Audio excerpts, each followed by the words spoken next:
district in India's Jammu and Kashmir. Several terrorists are believed to be cornered by security forces.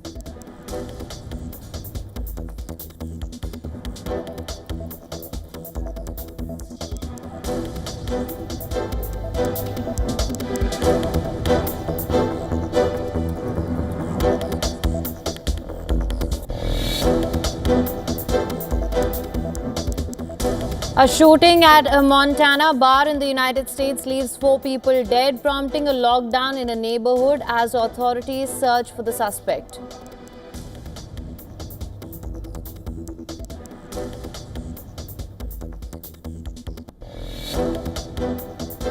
Oh yeah, well we had to do that. We just have to be careful. And a threat was made and we didn't think it was appropriate, so I have to be very careful. So I do that. Donald Trump says he ordered repositioning of 2 U.S. nuclear submarines in response to threat from former Russian President Medvedev, who had warned of a war between the United States and Russia after Trump's sanctions ultimatum.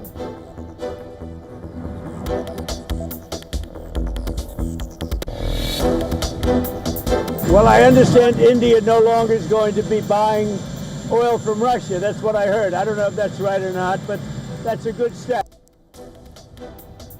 Donald Trump says he has heard that India would no longer be buying oil from Russia, though he acknowledges that he is not certain about the claim.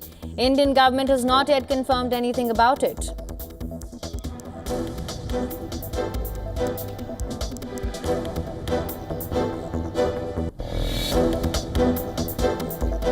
I believe the numbers were phony, just like they were before the election. And there were other times. So you know what I did? I fired her. Right. And you know what? I did the right thing. Donald Trump fires Labor Statistics Bureau Commissioner Erica McIntyre, accusing her of manipulating employment data for political reasons after a new report showed cracks in the U.S. jobs market.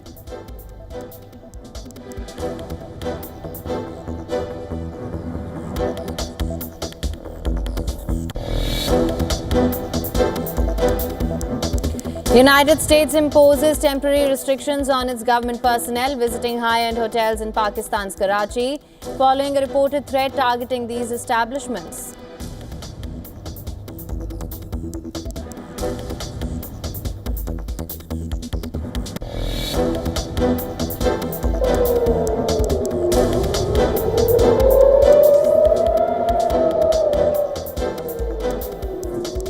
Israeli military says it intercepted a missile fired from Yemen. Houthi rebels claim that they targeted Israel's Ben Gurion airport using a Palestine II hypersonic ballistic missile.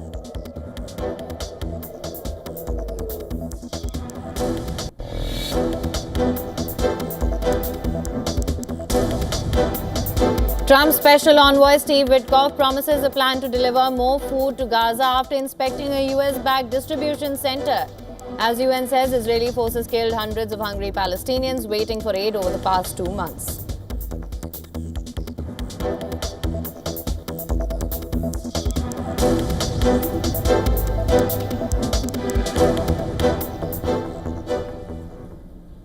Now, US President Donald Trump says that he ordered the deployment of 2 nuclear submarines in response to threat from former Russian President Medvedev, who had warned of a war between the United States and Russia after Trump's sanctions ultimatum. Oh yeah, well we had to do that. We just have to be careful.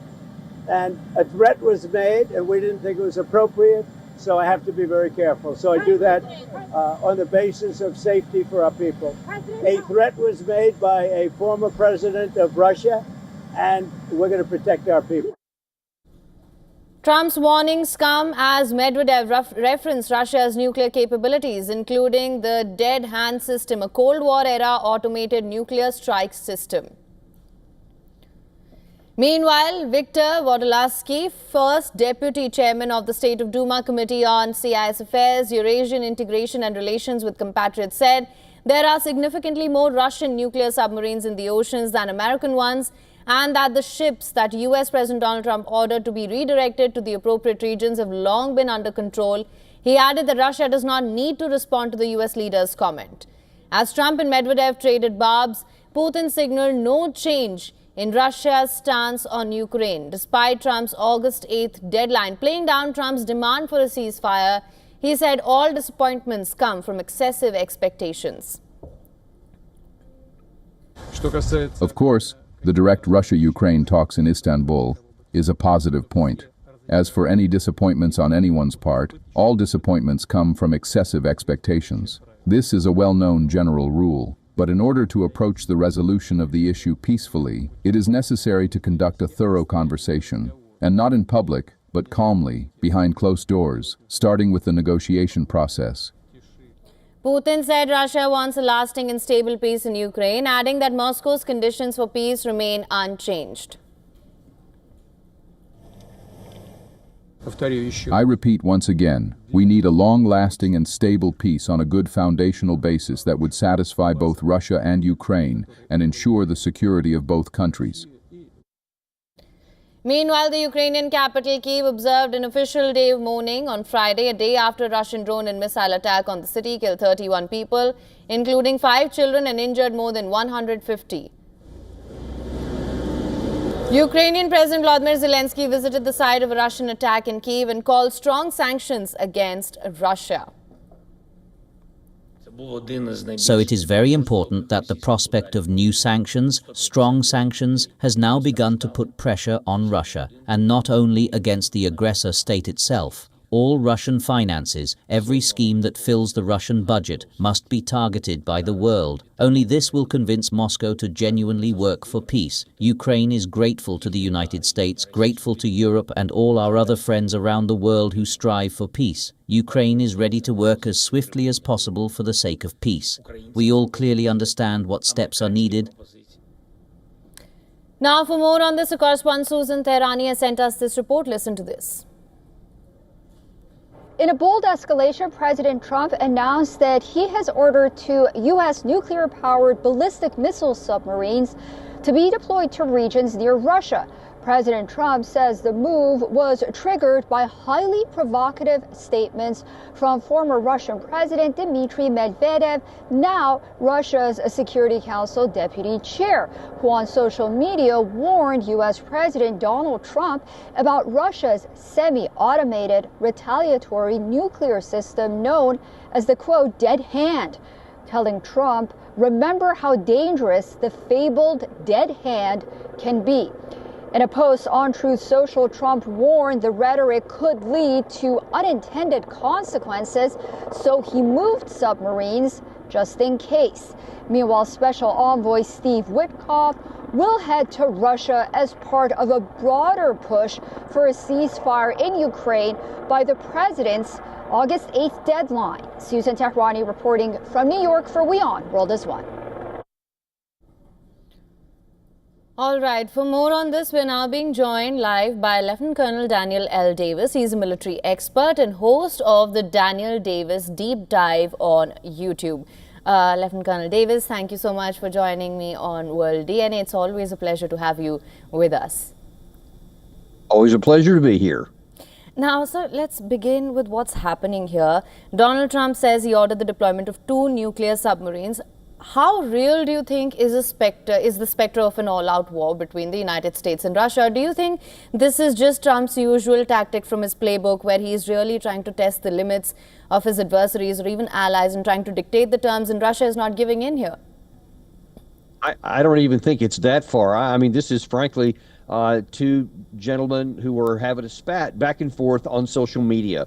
President Trump, Dmitry Medvedev. There's also been some back and forth between Senator Lindsey Graham and Dmitry Medvedev. So he's kind of trolling. Medvedev is kind of trolling these people. But look, I mean, if you're going to say there's going to be a deadline on the country of Russia, a nuclear power, and you're going to put sanctions on them if they don't do what you want them to do, I mean, you certainly can't expect them to do nothing or say nothing in response. And so far, Russia hasn't done anything other than to say, our conditions have not changed. They're not changing because of this deadline at the national level.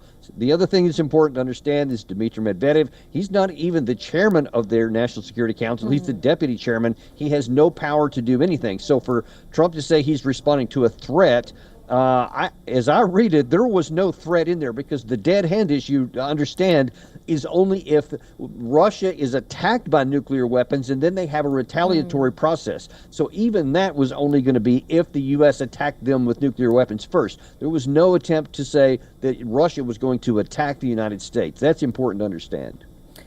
All right. Now, it's interesting that you said he's trolling the US president because, of course, we have heard these statements that the US president makes, and it almost seems that Russia seems to be playing along at this point, because we have heard comments from Russia before this as well, saying that, we are really used to working under sanctions. They seem very unfazed by the threats that have come from the US President Donald Trump. They don't seem to really care about the ultimatum that has been put on them. You mentioned as well that the stance remains unchanged. That being said, what is Russia's stance here, and to what end is it willing to fight for it? Well, Russia has not changed. And in that same interview that you showed part of there a minute ago, President Putin said, listen, what I said in June of 2024 is the same thing I'm saying now, is the same thing they've been saying ever since then, which is they want the core causes, what they believe to be responsible for this war, to be addressed. They're not going to just do a 30-day unconditional ceasefire, which is what this deadline is supposed to be on the 8th of August. And there's no chance that Russia is going to do that. They've been unequivocal about that. And they've also been unequivocal about they're willing to have conversations. They're willing to have discussions, but only in the context that the conflict on the ground will continue on without change until there's some kind of a resolution on what they view as the end, the resolution of the core issues. If there is no resolution in that, then Russia will win on the ground what they cannot get in negotiations, and they have the capacity and they have the time to do it. And that's what we need to understand on the Western side, I believe. All right, they do have the capacity and they do have the time. Two important things to note here. Also, T-minus 6 days to the August 8th deadline. Come August 8th, how do you think things will unfold going forward? Listen, the Russians, I think they mean it when they say that they're not even paying attention to this. They know that if Trump makes good on his threat and brings more sanctions, Russia's like, we're used to that. We get it. We're not going to do anything different. I think we're in a big surprise if we think that we can put additional tariffs on India or on China or on Brazil, and that somehow that would cause them to flinch away from supporting Russia or buying their oil. I don't see any chance that that would happen. I think it would be worse for the West if we tried to put those sanctions on. I mean, we're already having a difficult enough time negotiating tariff deals with just regular economic deals. Now, you add that on top of it, that's a lot more trouble for the United States. And I honestly just don't think that Trump is going to go that far, or if he does, it'll be short-lived. But the bottom line, it will have no military impact on this war. Russia will continue with its movement. All right, Russia completely seems to be employing the grey rock method here when it comes to Trump's threats and all of the statements that he has been making. Lieutenant Colonel Daniel Davis, thank you so much for joining us on World DNA with your insights on this. Always a pleasure to have you with us, as I've said earlier. Thank you so much for your time. You bet. My pleasure.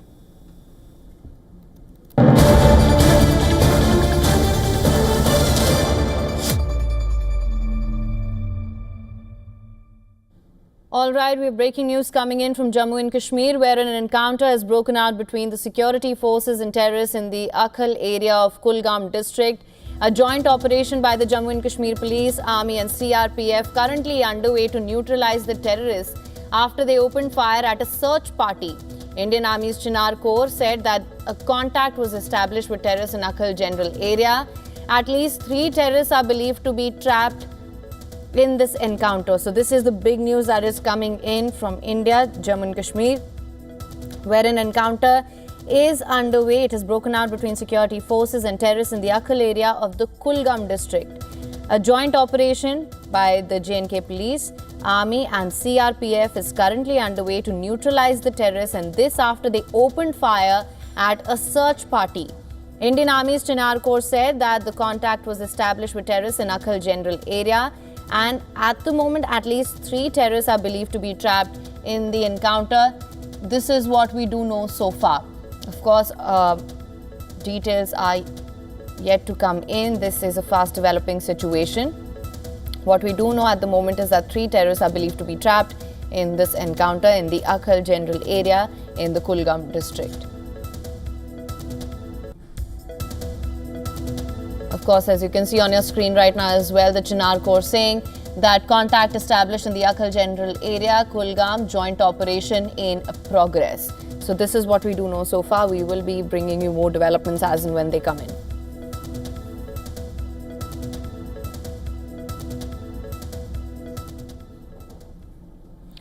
Of course, we'll continue to bring you all the developments from that front.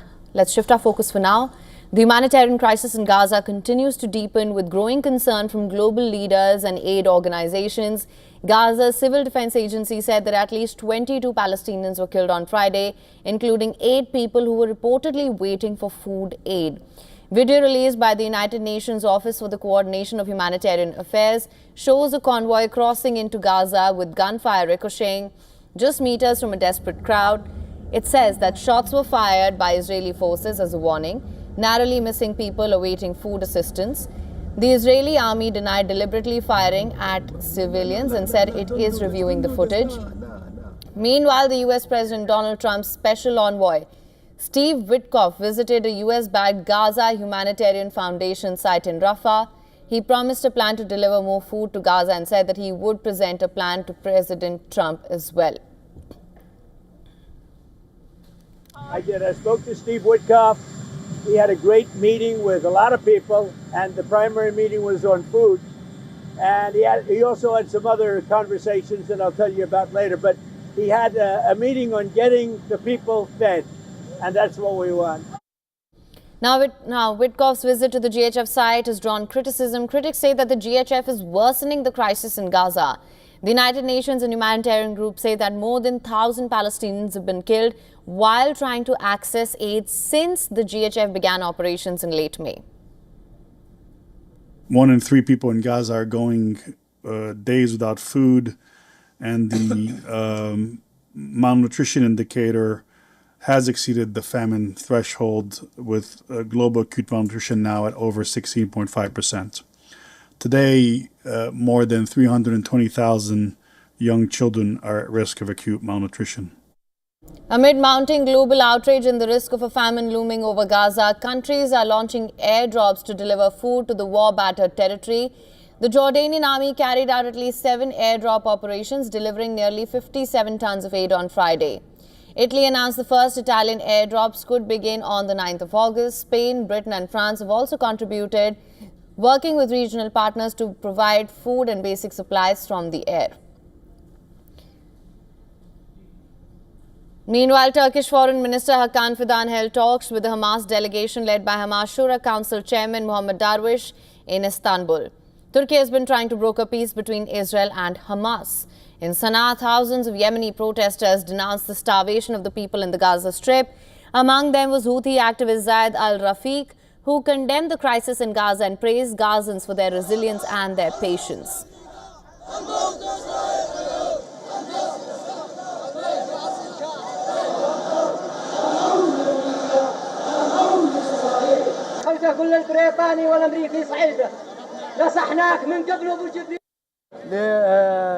The enemy has used every means of destruction and genocide against the people of Gaza. They have resorted to their last card, which is starvation, believing that this will force the people of Gaza to flee, abandon their land, and leave it to the occupying enemy. However, despite this, we see patience, steadfastness, and resilience from the people of Gaza. This plan has been supported by the Arab Zionists through the siege and the denial of food for the people of Gaza.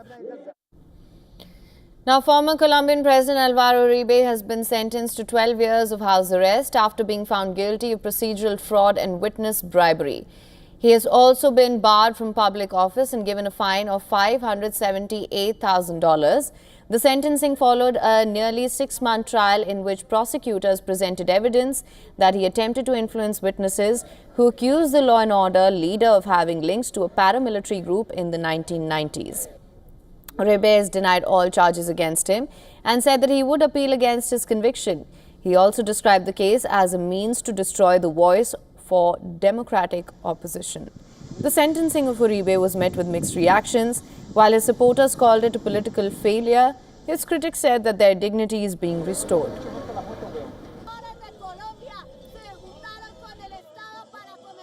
In my 41 years of life, I have had many friends, both male and female, who have died, who have been persecuted.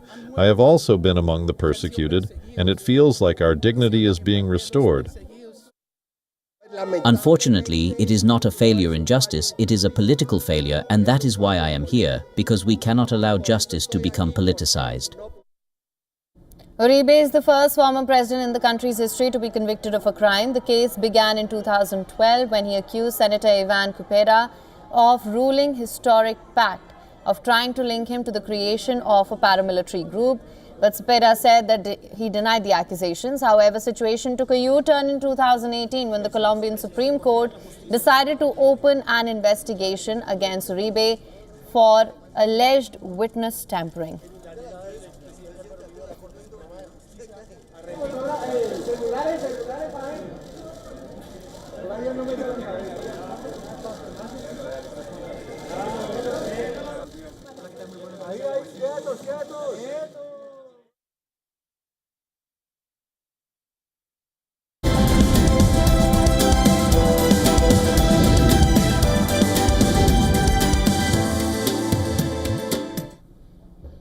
And a sharp slowdown in job creation is raising recession alarms, and now it's sparked a political firestorm. President Trump has ousted the nation's top labor statistics official. U.S. job growth in July 2025 came in far weaker than expected, just 73,000 new jobs added, well below the 115,000 forecast by economists. But the bigger shock came in the revisions. Previous estimates for May and June were slashed by a total of 258,000 jobs, making this the worst three-month stretch of job growth since the 2008 financial crisis outside of COVID. May's job count was revised from 144,000 to just 19,000 and June's from 147,000 to 14,000. That drags the three-month average to a dangerously low 35,000 jobs per month. The unemployment rate rose to 4.2%, the highest in 2 years, while the labor force shrank by 38,000 people last month. Wage growth has also cooled up just 3.9% year-on-year, with average hourly earnings at $36.44. Nearly all the job gains came from healthcare and social assistance, with those two sectors adding a combined 73,000 jobs. But other industries saw deep losses. Federal government jobs fell by 12,000, manufacturing lost 11,000, and professional services shed 14,000. Economists say President Trump's tariff-heavy economic strategy is partly to blame here. Import duties are now at the highest level since the 1930s, raising costs for manufacturers and retailers and discouraging hiring. Meanwhile, reduced immigration has thinned out the available workforce in key sectors. But the weak jobs report didn't just rattle markets, it lit up a political fuse. Just hours after the numbers were released, Trump fired the nation's top labor statistics official, accusing her of politicized data manipulation. Trump dismissed Erica McIntyre, commissioner of the Bureau for Labor Statistics, just hours after the release of the disappointing report. The White House called her a Biden loyalist and accused her of skewing the data, though no evidence has been provided to support the claim. Veteran economist William Wietrowski has been named acting commissioner. Why did you fire the head of the Bureau of Labor Statistics? Because I think her numbers were wrong. Just like I thought her numbers were wrong before the election. Days before the election, she came out with these beautiful numbers for Kamala. I guess Biden/Kamala. And she came out with these beautiful numbers trying to get somebody else elected. Then right after the election, I think on the 15th, November 15th, she had an $800,000 or $900,000 massive reduction. Said she made a mistake.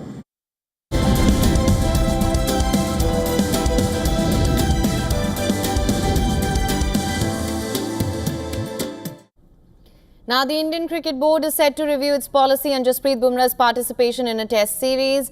India's premier pacer is missing the ongoing Oval Test, and reports say that Bumrah will only be considered for selection if he is fit to play all matches in a test series. Bumrah is widely regarded as the best fast bowler in the world right now, and the extent of his participation in the series has been one of the main points of contention for India. The BCCI medical team had decided earlier in the series that Bumrah would only play 3 tests in the series, which eventually was the case, but it wasn't that straightforward. Despite the earlier decided quota being completed, Indian captain Shubman Gill said a call on Bumrah would only be taken just before the start of the Oval Test. Bumrah would have been a major weapon for the visitors on a green-tinged pitch, but India decided against his inclusion in the end. Let's now take a look at how things have panned out for the series for Bumrah. He played the first test at Headingley and took 5 wickets in the first innings. India lost that test. Interestingly, the only test match India have won in the series was without Bumrah. Bumrah returned for the Lord's Test, but once again his impressive performance did not result in a victory. While in Manchester, he struggled after bowling 33 overs, and once again there were question marks over his fitness. Just a short while back, the BCCI released a statement saying that Bumrah has been released from the squad of the 5th Test. No reason was mentioned, which once again raises eyebrows, as it strongly suggests that Bumrah is not completely fit. And according to a report from the Times of India, Bumrah will now only be selected if he is 100% fit to play all matches. India do not play 5-match series in the next year or so, but there are tests scheduled against West Indies and South Africa this year. Now, it's just not the number of tests that Bumrah plays. The problem is the number of overs he bowls in a test match. During the Border Gavaskar Trophy, Bumrah bowled over 150 overs across 5 tests. That accounted for 24.4% of all balls bowled by India's bowlers in the series. His workload hasn't been quite as high as England series, but it's fair to say that allowing Bumrah to play 5 test matches would be pushing him to the limit.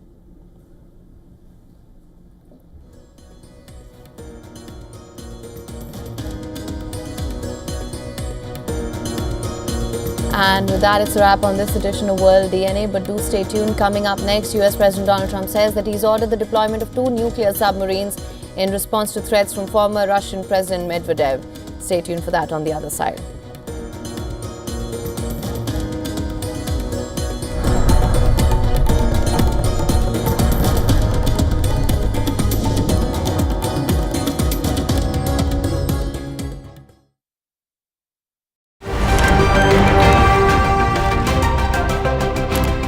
Ready to dive into your daily dose of news?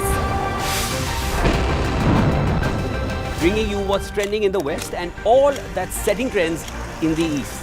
And all of this served up with a side of insightful banter. We don't just bring you the latest stories. We bring you your talking points for the day.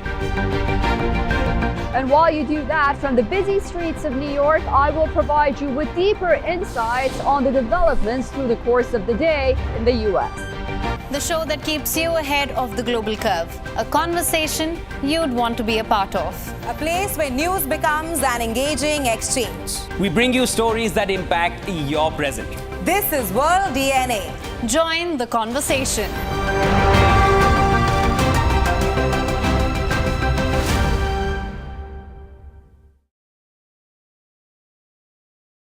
WION, India's global voice, the channel that brings you the biggest stories from across the world through India's lens. Now available in more than 190 countries worldwide, because we believe that the world is one. Watch us in Africa, Europe, USA and Canada, South America, Asia Pacific, Middle East and North African regions. Also available on these digital platforms across the world. WION, World is One.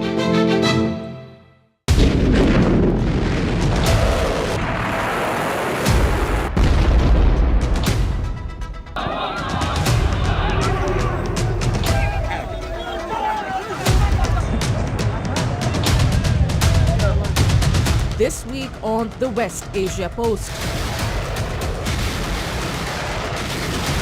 Iran's new arsenal, Chinese missiles and Russian shields. Is Tehran bolstering its defenses for the next big war? The world watches as Gaza is being starved and pressure builds on Israel, with France, UK and Canada backing the Palestinian state. Could Palestine finally be recognized? Iraq melts under a deadly sun, with the nation fighting to stay alive in a 52-degree furnace. Watch the West Asia Post, only on WION, World is One. Vielleicht nur als Imposant.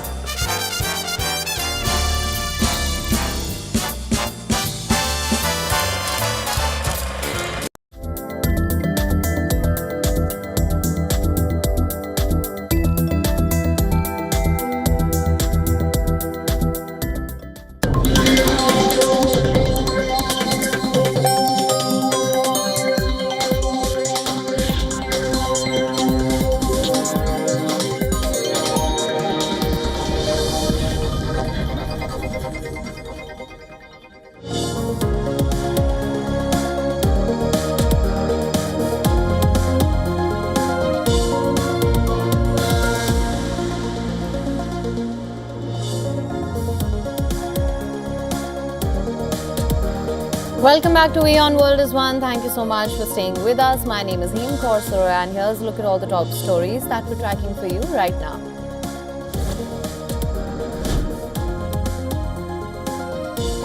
One terrorist killed as gunfire continues between security forces and terrorists in Akhal area of Kulgam district in India's Jammu and Kashmir.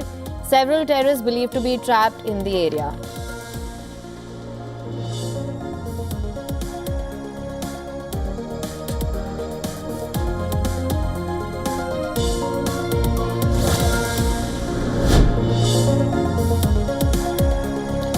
At least 30 passengers injured after a train derails near Lahore in Pakistan. 10 coaches of Islamabad Express train derails on the way to Rawalpindi.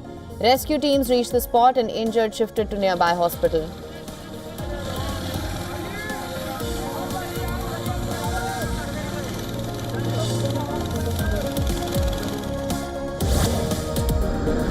Oh yeah, well we had to do that. We just have to be careful. And a threat was made and we didn't think it was appropriate, so I have to be very careful. So I do that.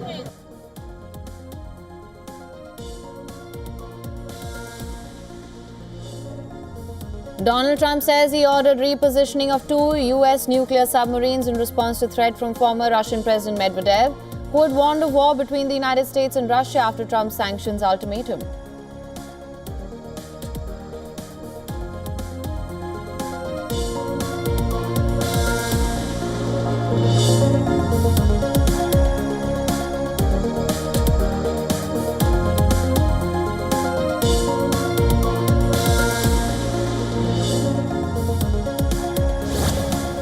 Well, I understand India no longer is going to be buying oil from Russia. That's what I heard. I don't know if that's right or not, but that's a good step.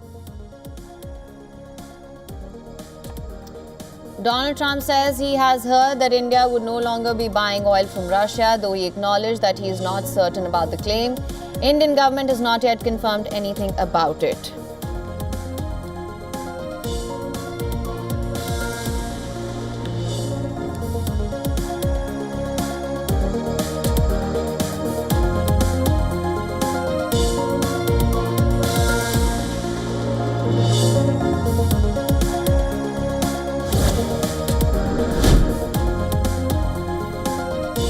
A shooting at a Montana bar in the United States leaves 4 people dead, prompting a lockdown in a neighborhood as the authorities search for the suspect.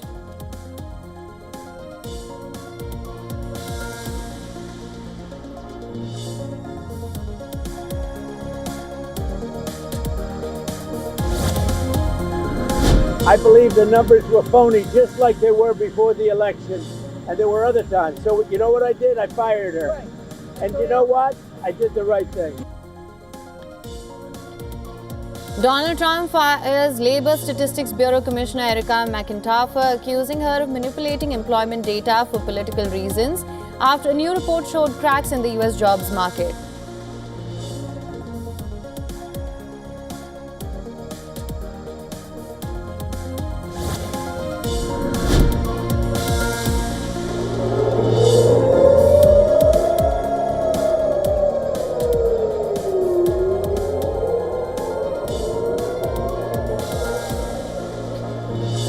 Israeli military says it intercepted a missile fired from Yemen. Houthi rebels claim they targeted Israel's Ben Gurion airport using a Palestine II hypersonic ballistic missile.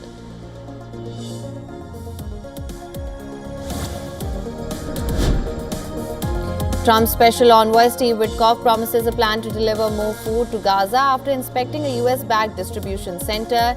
As UN says, Israeli forces killed hundreds of hungry Palestinians waiting for aid over the past 2 months.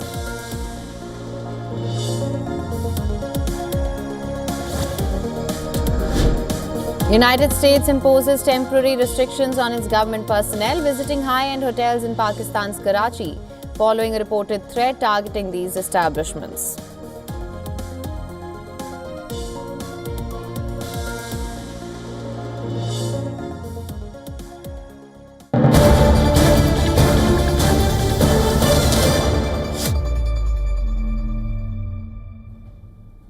All right, breaking news coming in. A train derailment occurred near Lahore, Pakistan, leaving at least 30 passengers injured. with 3 critically hurt, according to Pakistan Railways. At least 10 coaches of the train have been derailed. The Islamabad Express travelling from Lahore to Rawalpindi derailed at the Kala Shakaku Sheikhpura, around 50 kilometers from Lahore. Rescue teams quickly then responded to the scene, providing first aid and shifting critically injured passengers to nearby hospitals. This is the latest that's coming in. A train derailment which occurred near Lahore, Pakistan, leaving at least 30 passengers injured with 3 critically hurt. According to Pakistan Railway, at least 10 coaches of the train were derailed. The Islamabad Express was travelling from Lahore to Rawalpindi. Rescue teams then quickly responded to the scene, providing first aid and shifting critically injured passengers to nearby hospitals. This is the latest that is coming in from Pakistan.